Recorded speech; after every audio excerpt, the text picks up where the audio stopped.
Bhí mé ag smaoineamh faoi ag dul chuig an Gaeltacht le mo cóide, ach ní raibh mé ag smaoineamh ag dul i mo éonar. Ach bhí sin an smaoineamh a bhí ag mo mháthair.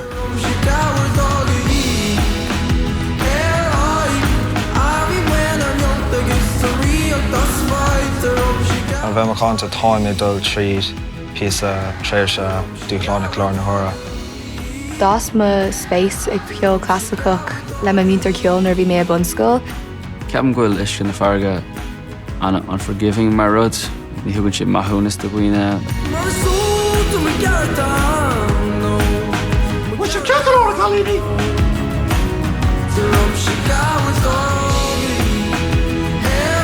Ní ceapan go leor daoine go mé sách Abbey. Is even am ag smaoineamh faoi gohfuil héal am fós os mo góir. Bhím lán de bhaoine nar bhí mé timpeall ina daoine ó ceann agus grá aga marthú. Is é like gohfuil cloiste sais like clochta don saoil I mórthram.